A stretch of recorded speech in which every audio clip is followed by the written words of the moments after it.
Mesdames et messieurs, bonsoir. Ravi de vous retrouver sur Qraya Dar. Comme d'habitude, depuis début avril, on reprend nos cours de logistique comme promis. Je suis très contente aujourd'hui de vous retrouver. Je vous remercie énormément pour les messages de relance que j'ai reçus, les messages d'encouragement pour continuer en fait cette initiative salutaire de la part du groupe Qraya Dar et fidèle au rendez-vous comme chaque jeudi, voilà, pour reprendre nos cours logistiques pour les passionnés, les novices, les experts. On est à la séance 18 et on continue le processus transport. Le processus du transport national et international. On est à la séance 18 et on va faire bien sûr un récapitulatif puisqu'on s'est arrêté la séance du 23 juillet sur le processus général du transport international et les différences intermédiaires. On fait un récapitulatif et on y va. Beaucoup de surprises, d'informations intéressantes et importantes qu'on va démarrer à partir d'aujourd'hui pour ce processus qui va continuer jusqu'à la séance 22. Il se peut qu'on étale jusqu'à 23 ou 24 en fonction bien sûr du besoin d'échange sur certaines informations, notamment puisqu'on va s'attarder sur le transport maritime, ensuite aérien et puis bien sûr le routier. Bien, allez, let's go. On y va pour le récapitulatif, les 9 étapes, les 7 étapes plus les 2, ça fait 9. Donc les 9 étapes du transport international avec les différents, bien sûr, intermédiaires. Alors, je vous mets le schéma donc,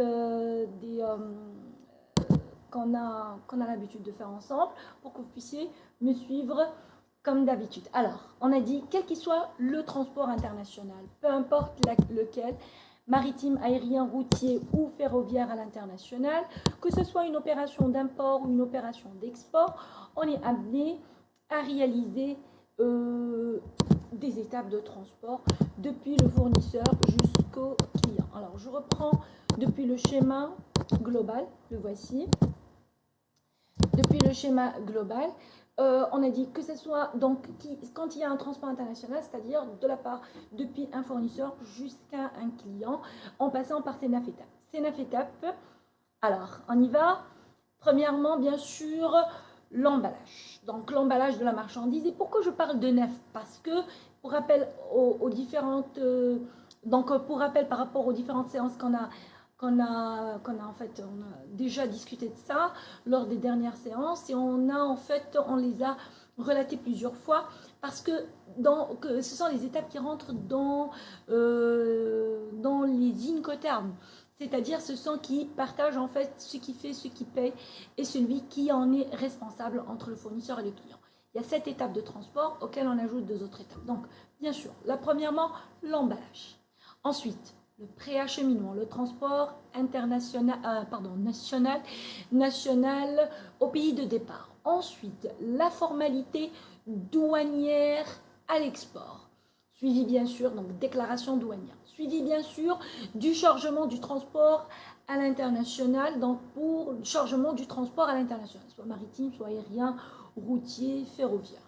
Bien sûr, le transport international, peu importe lequel, qu'il soit un transport direct ou encore avec transbordement, on va voir tout ça après, que ce soit un transport maritime, aérien, routier, ferroviaire, etc., ou encore multimodal, combiné de modes de transport au plus. Et bien sûr, avec l'étape qui est inclue, c'est l'assurance du transport international qui prend effet depuis le pays de départ et termine au pays d'arrivée, à l'arrivée de la marchandise au pays d'arrivée. Et ensuite, l'étape qui suit, c'est le déchargement de la marchandise au pays d'arrivée, suivi des formalités douanières à l'import, plus les droits de douane et taxes, et enfin le post-acheminement. On les a détaillés comme suit dans nos dernières séances et on a bien mentionné que l'emballage et l'assurance du transport principal, ce sont les étapes qui s'ajoutent pour constituer les fameuses étapes des Incoterms, International Commercial Terms. Bien, après cela, on a expliqué le processus détaillé de l'ensemble de ces étapes, c'est-à-dire on est rentré à expliquer un par un et avec les différents intermédiaires de chacune d'entre elles. Alors, bien sûr, depuis l'emballage, comme on a dit, le préacheminement, les formalités, avec l'intermédiaire qu'on fait appel à lui pour chacune des étapes de ce transport. Jusqu'à ce qu'on arrive, bien sûr, à la dernière étape qui est le post-acheminement. Et on s'est dit, ah ben non, on ne peut pas faire nous-mêmes ces étapes-là pour question de QCD. C'est pas parce qu'on ne maîtrise pas, non. C'est parce que c'est plus intelligent de le sous-traiter, de le faire faire. Par qui? Par des spécialistes. Et on a parlé en ce moment-là de qui? Du fameux freight forwarder. C'est le commissionnaire au transport, le transporteur à l'international qui s'occupe de tout pour vous. Et on a bien expliqué l'activité de ce freight forwarder en expliquant un peu le flux général du processus de fonctionnement.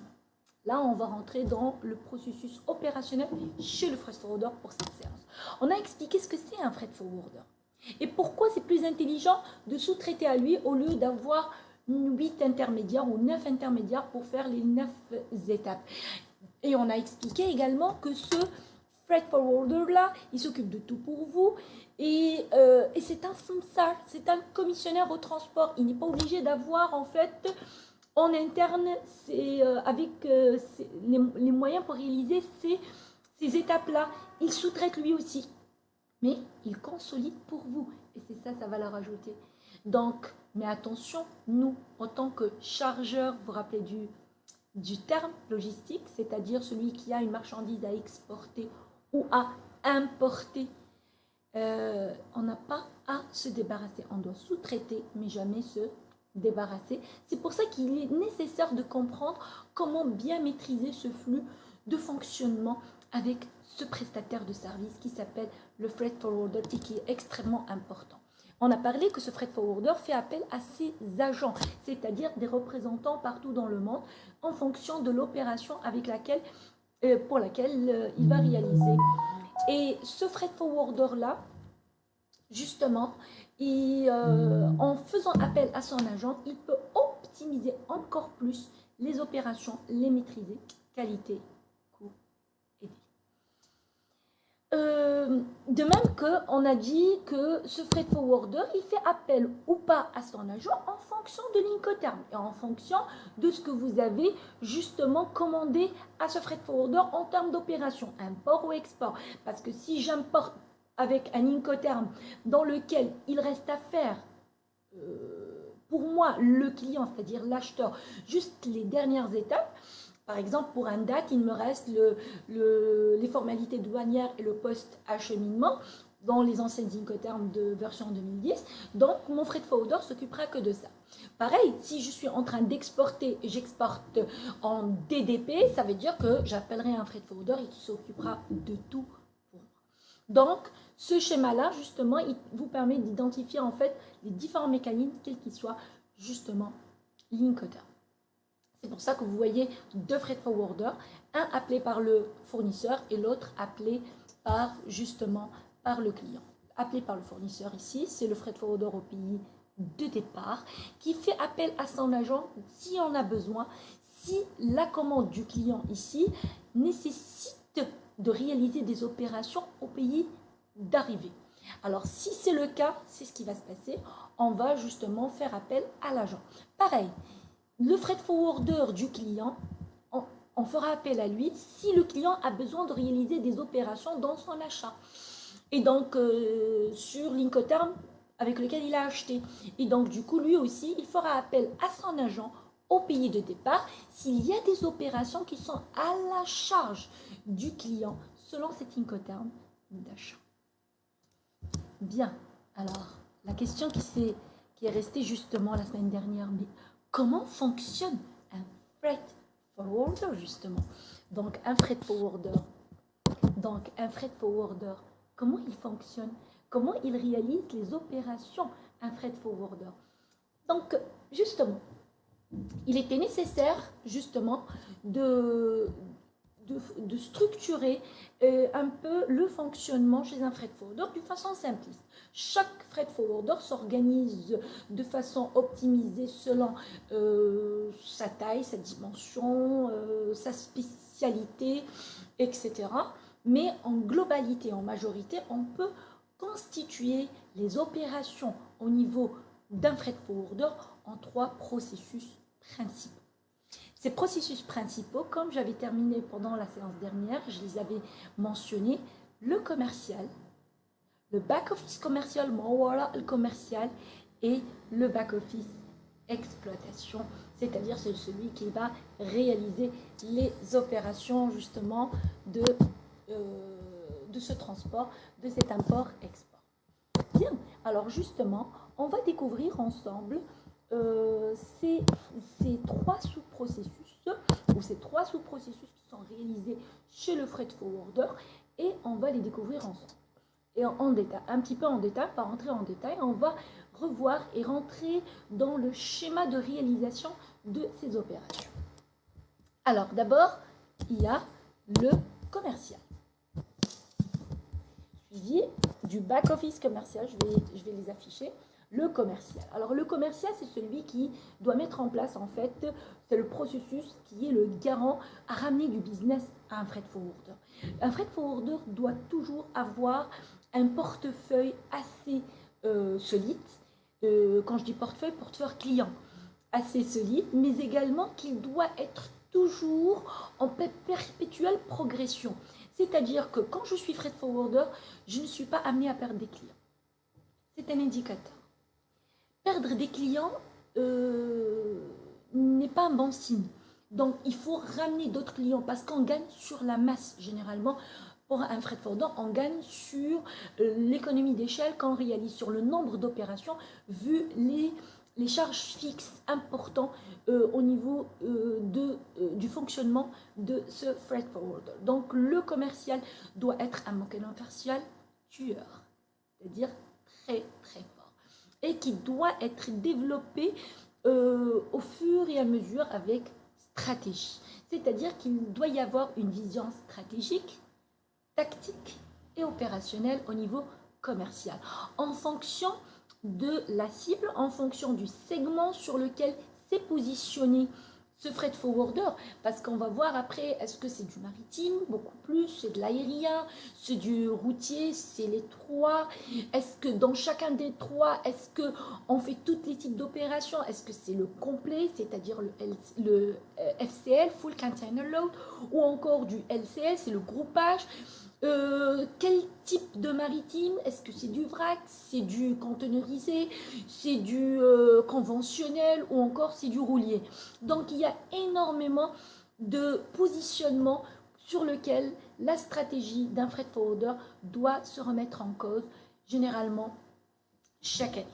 Alors le plan tactico-commercial doit être mis en place et suivi tout le long de l'année avec des réunions mensuelles et des réunions hebdomadaires et bien sûr le weekly et bien sûr le daily avec les équipes. Là, je ne parle pas autant que chargeur qui veut importer ou exporter de la marchandise. Je me suis positionnée là-dessus en tant que freight forwarder pour être un prestataire de services fort et qui ramène des clients, ramène du business et ne laisse pas un client quitter son panel client ou son portefeuille.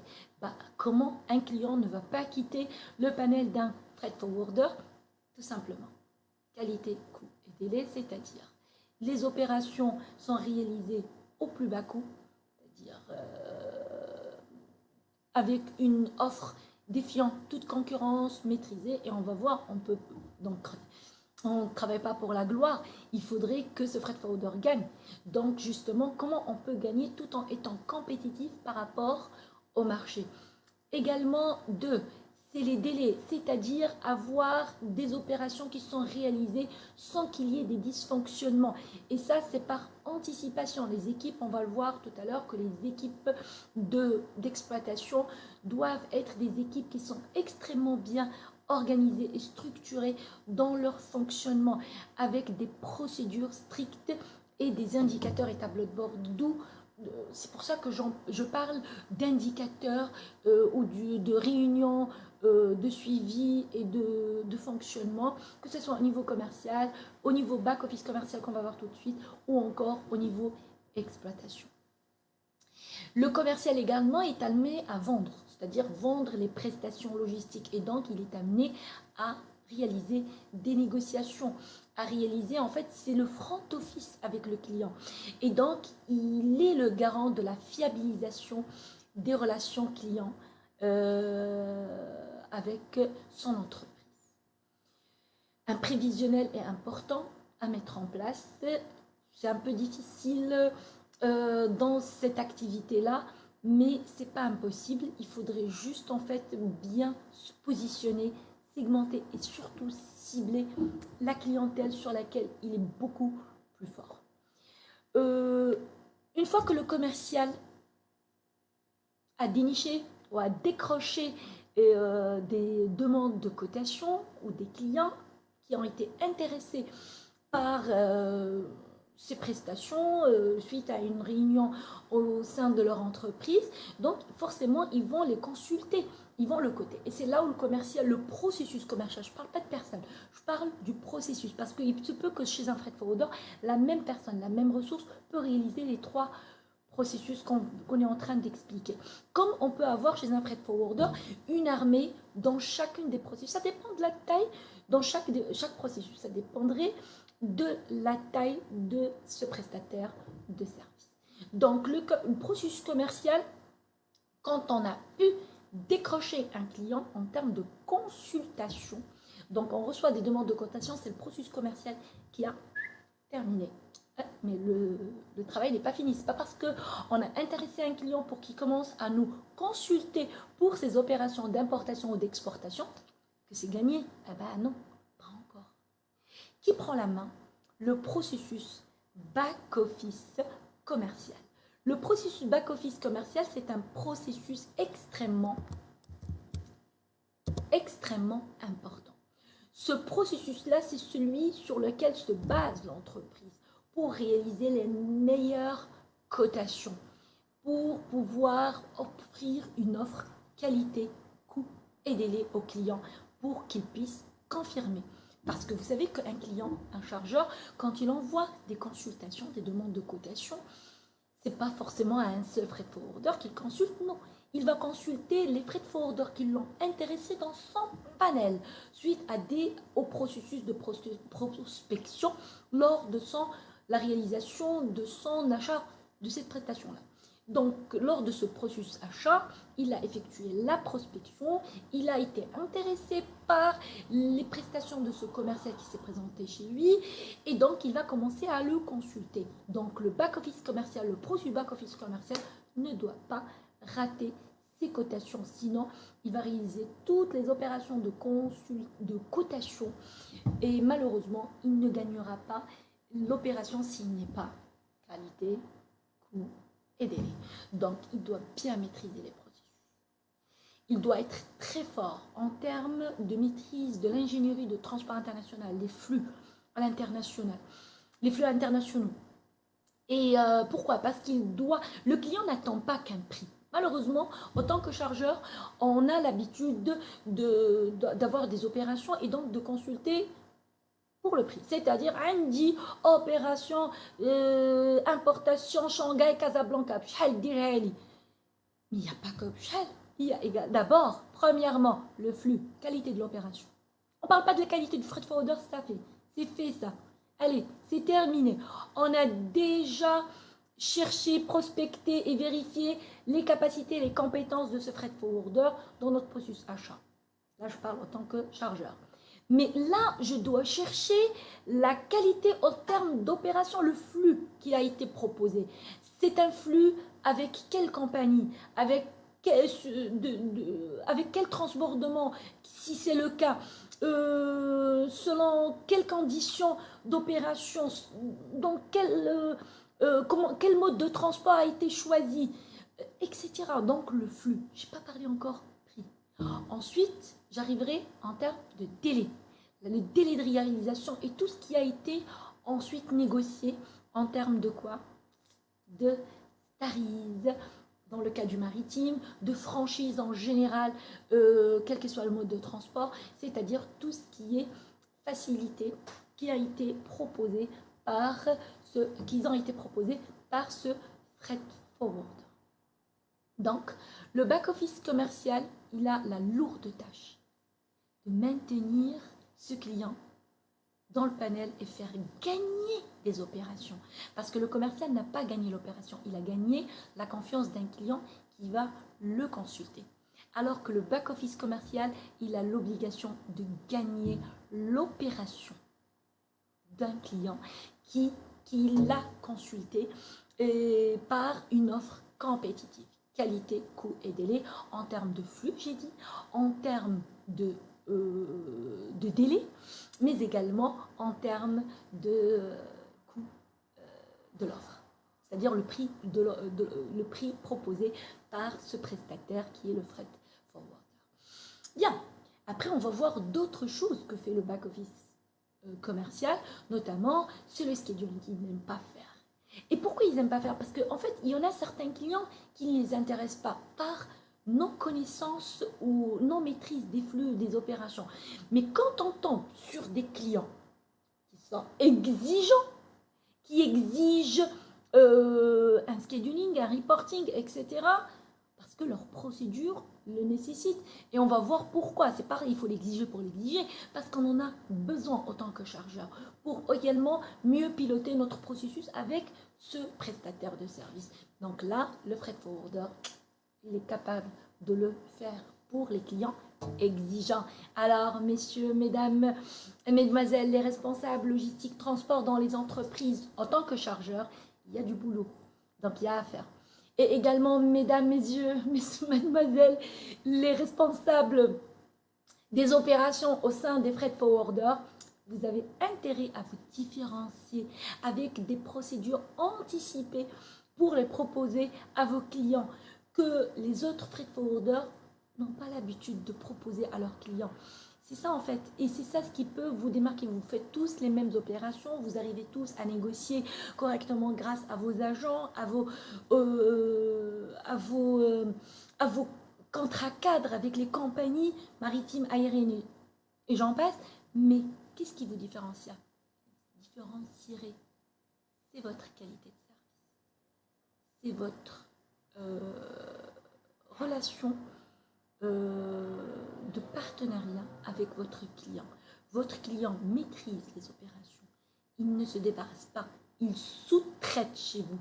Et vous devez en fait avoir le conseil derrière, c'est-à-dire le reporting, mais également le conseil derrière pour optimiser encore plus ses opérations et lui réduire encore plus ses charges et ses coûts. Ses charges et ses coûts. Bien, alors, back-office commercial, ok? On a travaillé avec le back-office commercial. Le back-office commercial, il a proposé son offre au client. On va voir tout à l'heure comment ça se passait, tout ça. Je vous ai fait un beau schéma que j'ai l'habitude de faire sur un tableau, comme d'habitude pour mes étudiants et pour les entreprises, en tableau avec des feutres. Et bien, pour la première fois, je le fais sur des slides. Et pourquoi je le fais tout le temps sur le tableau? Pour qu'on puisse le maîtriser et on puisse le retenir et le reproduire. Donc, faute de vous le faire sur le tableau, ça ne va pas être opérationnel en ligne. Donc, je l'ai schématisé sur un slide et je vais vous le commenter juste après. Une fois que l'offre a été faite, oups, on attend. Est-ce qu'on sait qui a gagné l'opération? C'est le concurrent, notre freight forwarder. Eh bien, vous avez intérêt. Parce que si ce n'est pas le cas, il n'y aura pas de boulot pour ce freight forwarder-là et donc pas de boulot pour le back-office exploitation de cette entreprise. Le back-office exploitation de cette entreprise, il n'y aura pas d'opération puisqu'il n'y a rien a été confirmé. On passe toute la journée à prospecter des clients, on passe toute la journée à faire des cotations. Ils te disent, je comprends pas, quand ils ont les cotations, les demandes de cotation des clients, quand c'est tous les offres, tout simplement parce que tu n'es pas compétitif. qualité, coût et délai. Ton offre, elle doit permettre au client de lui faire gagner en qualité d'opération. Mais quand je fais le machakil, on va rentrer dans ce détail. En termes de délai, intéressante pour lui en termes de délai, mais également en coût. Parce qu'il se peut que votre confrère lui a fait une offre égale en termes de flux, en termes de délai. Alors, qu'est-ce qu'il va prendre? Le moins 10 ans. Il était capable de réduire le coût parce qu'il a mieux négocié avec les différents intermédiaires. Alors que toi, freight forwarder, confrère, tu n'as pas pu faire. Et donc, ce cas-là, ta marge était... ou plutôt, tu as perdu l'opération. Même, et on ne touche pas à sa marge. On touche à quoi? On touche à ses charges. Donc, il faut bien négocier avec les différents intermédiaires quand on est freight forwarder. Et pour bien négocier avec les différents intermédiaires, il faut avoir ces trois processus forts, extrêmement forts, pour qu'ils ne génèrent pas de dysfonctionnement, qui font baisser, augmenter les charges et baisser la marge bénéficiaire. Et encore, il faut avoir d'excellents back-office exploitation qui réalisent les opérations d'une façon QCD. Donc, BOC pour permettre de faire des offres compétitives et le BOE pour permettre d'avoir une opération sans dysfonctionnement pour le client. Le client, et on ne fait pas que les opérations, on n'est pas que des 2 PL pour lui, on doit être des 3 PL, on va voir ça après. C'est-à-dire que je suis amenée à donner au client le conseil nécessaire. Je dois lui donner le conseil nécessaire pour optimiser encore plus ses flux, lui schématiser de nouveaux flux à l'international qui lui permettent de répondre à ses besoins d'importation ou d'exportation en fonction du cas de chaque client. Je parle des clients qui ont une fréquence d'opération à l'import comme à l'export.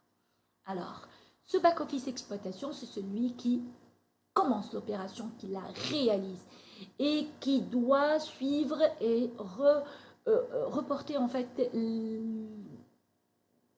les informations concernant cette opération au fur et à mesure au client jusqu'à ce qu'il termine avec quoi?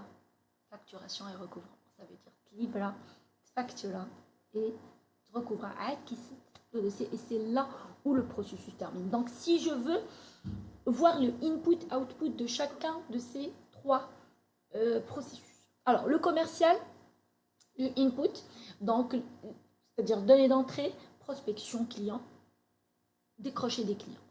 Commercial, son output, c'est quand? C'est lorsque les clients sont intéressés et commencent à envoyer des demandes de cotation, c'est-à-dire des consultations. Stop, output. Le back-office commercial, son processus démarre à partir du moment que les clients commencent à envoyer des demandes de cotation grâce aux commerciaux ou encore des cotations spontanées. Ça, c'est la donnée d'entrée. Donnée de sortie de ce processus, yes, on va le voir le terme. Ça s'appelle go ahead. Mes étudiants de parlement connaissent ce terme. Et c'est un terme. Pourquoi on parle de GOES? C'est-à-dire qu'on a l'accord du client et la confirmation que c'est nous qui allons réaliser cette opération. Elle a intéressé le client, qualité, coût et délai. Back-office exploitation maintenant. Le back-office exploitation, ça démarre alors quand on a eu ce GOES, cette confirmation client. Et quand elle s'y termine, la plupart ils me disent que le back-office exploitation, ça termine lorsque on reçoit... on livre la marchandise au client si c'est un import ou on livre la marchandise au client de notre client si c'est un export. Ah ben non, non. C'est pas parce qu'on a livré, ça y est, je ferme le fichier autant que BOE. Eh ben non, ça termine avec quoi? Facturation. Certains me disent, non, pas que la facturation. Parce que ça peut être facturé et non pas payé. Alors là, je parle pas autant que chargeur, je parle autant que freight forwarder.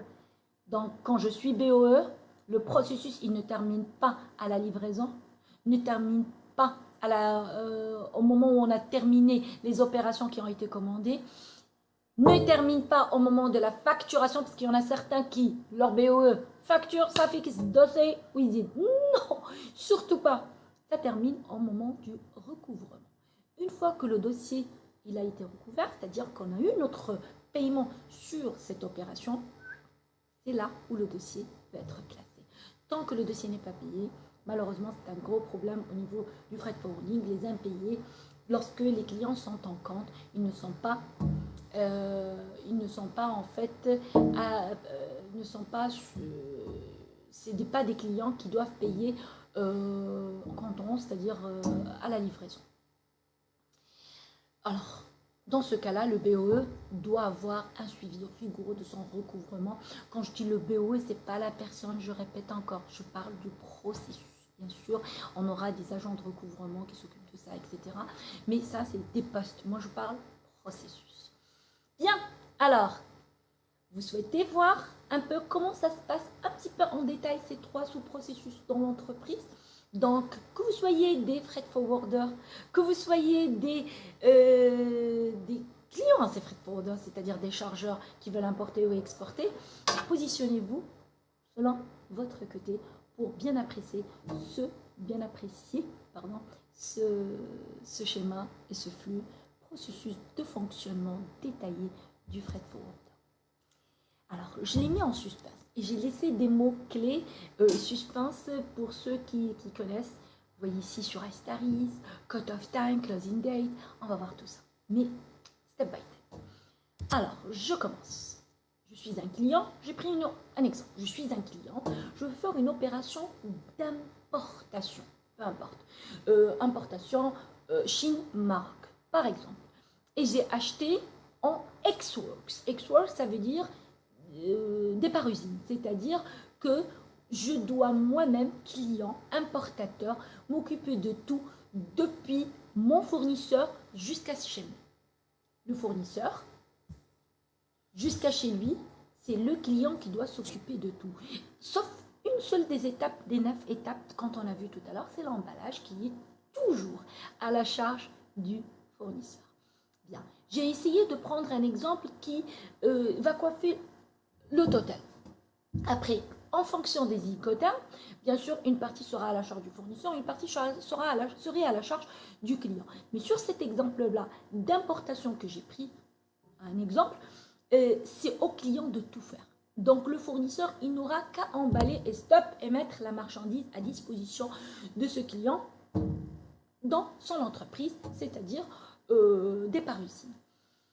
Alors, dans ce cas-là, c'est qui va faire appel à un freight forwarder? C'est le client. Exact. Alors, c'est le client. Si le client fait appel à un freight forwarder, il doit faire appel à un freight forwarder qui maîtrise les flux. Pourquoi? Parce que l'opération qu'il doit réaliser n'est pas qu'une opération sur des opérations locaux dans son pays d'arrivée. Il doit réaliser des opérations depuis le pays de départ, c'est-à-dire depuis le pays du fournisseur. Rappelons-nous qu'est-ce qu'il doit faire, puisque c'est un export. Il doit importer, donc il doit réaliser tout. Allez, l'emballage, c'est à la charge du fournisseur. Allez, pré-acheminement, formalité douanière à l'export, chargement du transport principal et assurance du transport principal. Quoi encore? Déchargement du transport principal au pays d'arrivée, formalité douanière à l'import, plus les droits de douane et taxes, et enfin le post-acheminement. Donc, toutes ces étapes-là, bien sûr, on va faire appel à un freight forwarder pour s'occuper de tout pour nous. Et on attendra ses offres. Donc, on va consulter plusieurs freight forwarders. Donc, c'est ce que j'ai fait dans mon schéma. Donc, le client envoie une demande de cotation à un freight forwarder. Mais il envoie à qui? Au BOC. C'est le processus BOC, c'est-à-dire que la personne qui va s'occuper de ça, c'est celle qui pilotera le BOC, le back-office commercial. Elle s'occupera, comme on a dit, d'étudier la demande du client, qu'est-ce qu'il veut exactement ce client, et bien sûr reviendra avec une offre. Regardez ici, sur mon schéma, reviendra avec une offre. Bien, donc une demande de cotation. Quand je parle de demande de cotation, qu'est-ce qu'elle contient une demande de cotation? Une demande de cotation, la plupart disent « Ah ben non, c'est un devis, une demande d'un devis. » Ah ben non, Dans le transport, ça doit être beaucoup plus détaillé que ça.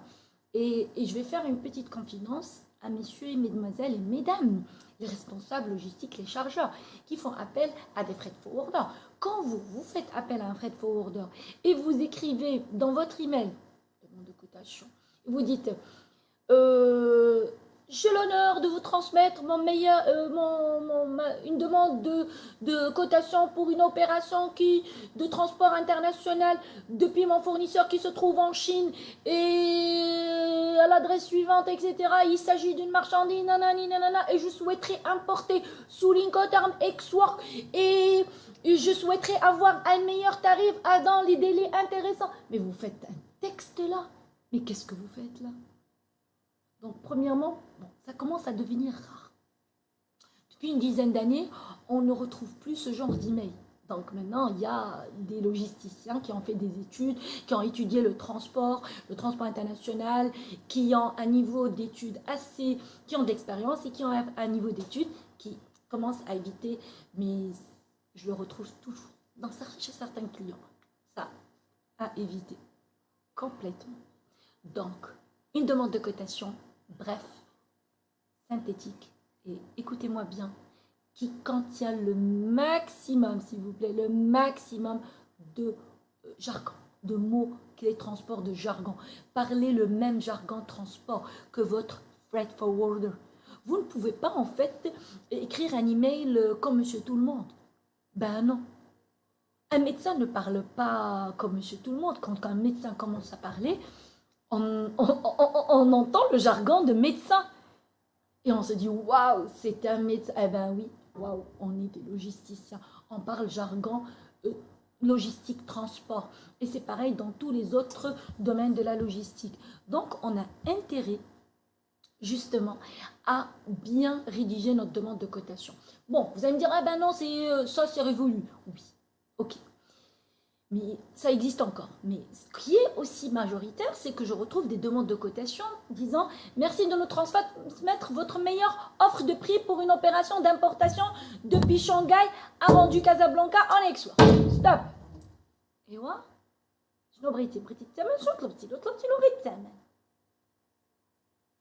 Donc, Khadija au Boukbesh. Pour 2 conteneurs Shanghai-Casablanca, le tarif, il est de 2000 € par conteneur, 1800, 1700, 700, peu importe. Donc, Khadija, et voilà. Finissons le flux. Finissons le détail de l'opération. Comment vous allez apprécier l'opération pour pouvoir la comparer avec les autres offres des autres freight forwarders. Je ne parle pas de prix là. Regardez le prix à côté. Je vérifie le flux. Je vérifie la dangerosité du flux. Est-ce que c'est un flux qui peut nuire à notre fonctionnement en interne? Est-ce qu'il passe par des ports connus pour encombrement portuaire? Est-ce qu'il y a beaucoup de transbordements? Est-ce qu'il y a des transbordements avec changement ou pas d'appareil? Est-ce que les ports, comme j'ai dit, ou les aéroports par lesquels ils me proposent de passer sont fréquentables? Parce qu'il se peut qu'on y va directement sur le moins 10 ans sans analyser ces opérations-là et je crée un gros problème. Arrêt de chaîne de production qui est dû à une rupture de stock, qui est dû à la longue livraison de la marchandise et qui n'est pas dû au fournisseur parce que vous êtes en Ex-Work. Il est dû à votre processus de transport qui n'était pas bien optimisé. Il cherche qu'à réduire les coûts sans pour autant vérifier la véracité et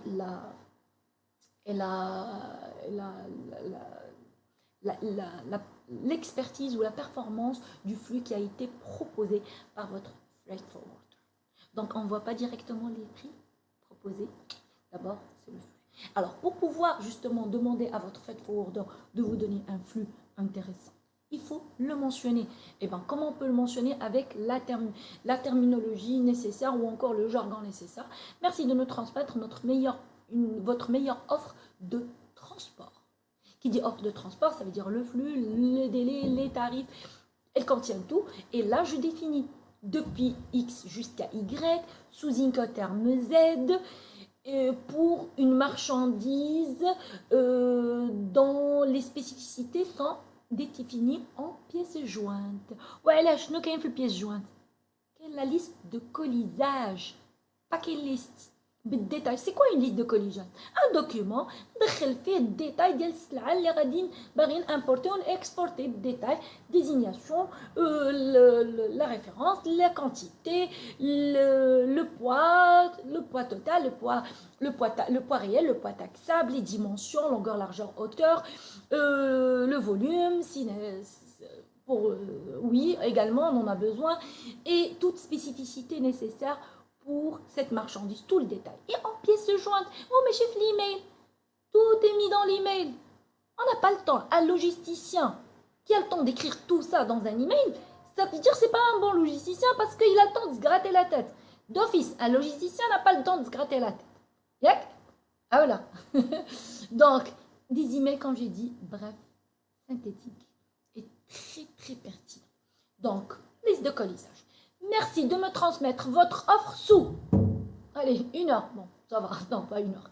Allez, dans la matinée, sous 24 heures, 48 heures, mais oui, par contre, ça dépend en fait des opérations, parce qu'il y a des opérations qui nécessitent bien sûr que le freight forwarder consulte son agent, il y a le décalage horaire, et donc il y a nécessité du temps. Sur d'autres opérations, il n'y a pas lieu. L'offre, elle doit être communiquée dans les temps. Et donc, ce freight forwarder, sa célérité, elle est intéressante et importante. Donc, il doit être proactif dans son fonctionnement. Donc, tu as beau être très, très fort à aller négocier les meilleures prestations pour que ton offre soit forte autant que freight forwarder, c'est trop tard. Il a déjà validé le client pour un autre freight forwarder. Donc, il faut être fort en termes d'études, de négociation et d'études du flux, en termes de délai de réponse au client selon ses exigences et bien sûr en termes de coût,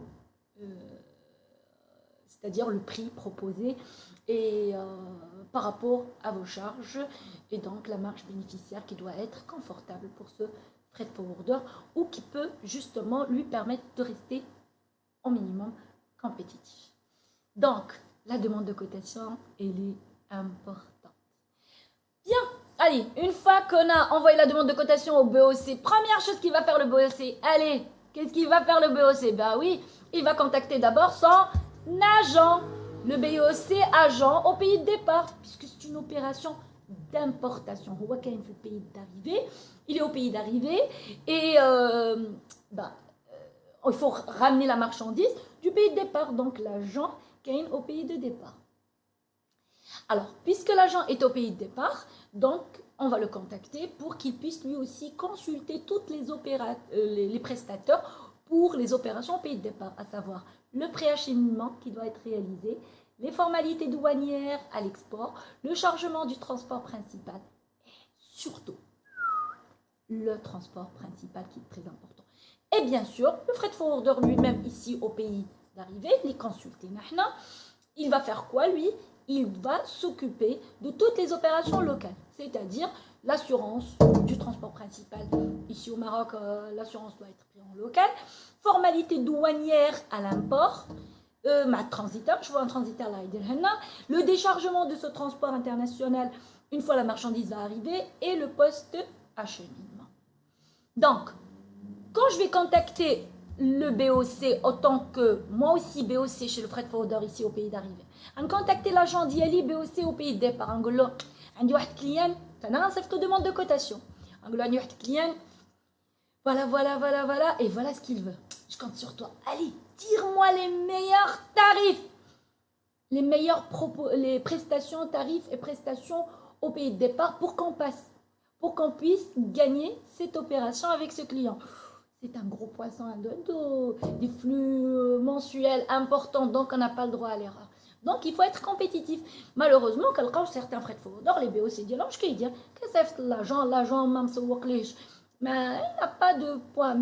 Donc ce cas qui trouve l'internet, qui prête les tarifs, les compagnies, etc., qui donne une cotation et il l'envoie à le BOC, le client qui voit que ce n'est pas compétitif, on n'a pas gagné l'opération. Sur une semaine, quand je fais BNA, pas d'opération chez ce freight forwarder. Quand j'ai 100 cotations, quand j'ai 90 réponses, on arrive à répondre à 90% à toutes les demandes de cotation. Et sur les 90% répandu, on n'en reçoit que 10% de validation ou de confirmation. Et donc ça, c'est pas viable pour un freight forwarder. Ce freight forwarder, il a intérêt à revoir ses procédures pour monter en puissance. Par rapport, c'est là où on perd nos clients. Donc là, le BOC, donc qu'est-ce qu'il va faire? Il va appeler son agent. L'agent, il va tirer le QCD avec les différents prestataires. Et ça, c'est bien avec quoi? Avec des BOC tueurs. Quand on a des BOC tueurs au niveau des freight forwarders, c'est la poule aux œufs d'or. Pourquoi je parle de BOC autant que poule aux œufs d'or? Parce que cette poule-là, quand elle n'est pas là, on n'a pas les confirmations. Milkatskoun qui connaît les confirmations. Qu'est-ce qu'il a de si spécial ce BOC? Alors, le BOC dynamique qui connaît les confirmations des clients. Mais qui compte congé ou l'amchawada qui t'a les confirmations. Pourquoi? Cette poule aux œufs d'or, qu'est-ce qu'elle a? Elle a de l'or dans les mains. Et on doit avoir des BOC, ce sont des BOC qui sont capables de tirer et d'acheter les prestations de chez l'agent et des différents autres intermédiaires d'une façon forte. Parce que si on achète bien, on vend mieux. Le processus achat, avant les premières séances, et ben voilà, on va acheter aussi ici. On va acheter, on va vendre. On doit acheter les prestations de transport pour pouvoir les vendre. Donc, on a intérêt à bien négocier. Et si je n'ai pas un bon relationnel avec mes agents de par le monde pour les pousser à bien négocier pour moi, je ne pourrai pas être compétitif.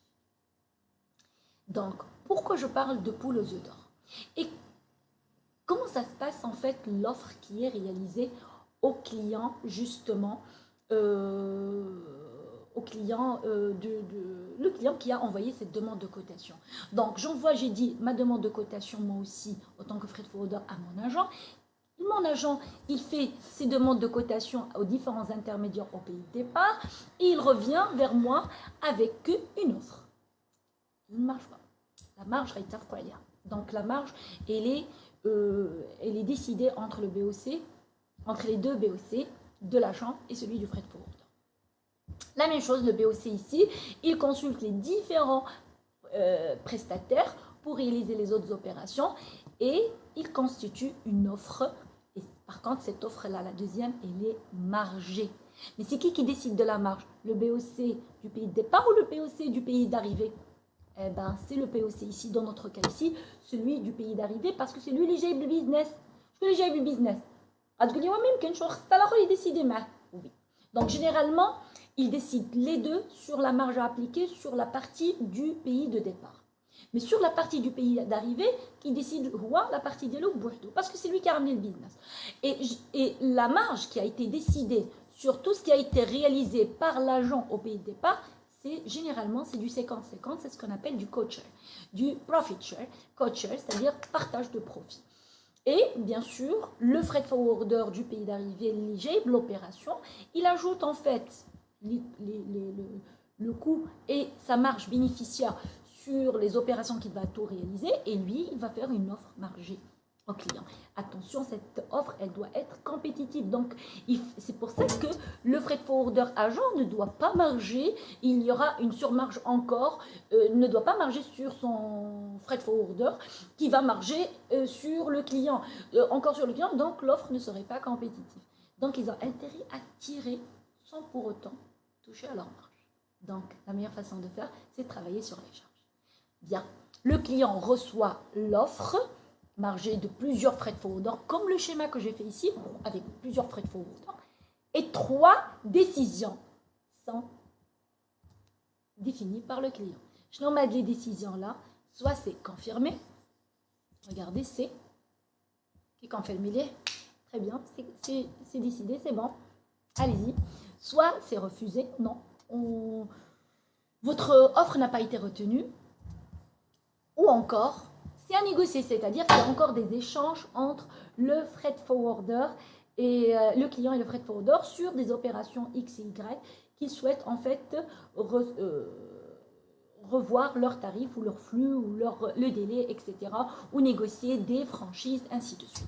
Donc les négociations. Une fois que les négociations ont encore terminé, bien sûr, il y aurait une confirmation. C'est lui qui était qualité, coût et délai. Et donc, la réponse du client, mais si j'ai l'honneur de vous confirmer que votre offre a été retenue pour l'opération. Ben non, qu'est-ce qu'on a dit? On n'a pas le temps de se gratter la tête. Je fais répondre à tous les échanges que j'ai eus avec mon freight forwarder et je vois un seul mot en anglais. C'est le terme utilisé dans le domaine du transport, entre les freight forwarders entre eux, et un seul qui dit ala barakatillah, c'est-à-dire allons-y, vas-y, et c'est quoi? C'est go ahead. N'est-ce pas? Alors, le mot go ahead, c'est-à-dire que c'est confirmé, c'est le bon de commande que j'envoie à mon freight forwarder pour commencer à réaliser les opérations. Alors, go ahead pour ces opérations, ça y est, on a terminé? Non, c'est à peine là où le BOC, le processus BOC est terminé. Donc, c'est qui prend la main maintenant? Hein? C'est qui prend la main? C'est le BOE, le back-office exploitation, puisqu'on va lui transmettre un dossier confirmé pour faire la rate de l'opération. Celui-là, il a intérêt de ne pas rater ni foirer l'opération. Sinon, c'est foutu, on aurait perdu le client. Donc, comment travaille un BOE? Et qu'est-ce qu'il doit faire et réaliser? Et quelles sont les étapes qu'il doit suivre? Et quels sont les éléments qu'il faut faire attention, important de chaque part, c'est-à-dire de la part du client et de la part du freight forwarder? Eh bien, si vous voulez savoir justement, alors je fais la transition, si vous voulez savoir justement ces informations, je les réitère, j'ai dit, le BOE, comment il travaille ce BOE, comment il réalise ses opérations de transport, import-export, sans qu'il y ait dysfonctionnement, et comment il peut optimiser ces opérations-là pour le client, avec bien sûr le détail sur les flux réalisés et le reporting, et quels sont les petits aléas qu'on peut trouver de chaque part, chez le freight forwarder et chez le chargeur. Et bien, si vous voulez en fait avoir toutes ces informations, ça serait avec plaisir pour la séance 19, Inch'Allah, la semaine prochaine, à la même heure, 17h, pas 16h, aujourd'hui c'était exceptionnel, 17h, Inch'Allah, le jeudi prochain sur Qreb. Voilà, donc j'espère que c'était intéressant et bénéfique pour vous, cette séance, et au plaisir de vous retrouver, Inch'Allah, semaine prochaine. Je vous retrouve juste après et tout de suite pour répondre à vos questions. Bonne soirée à tous. Au revoir.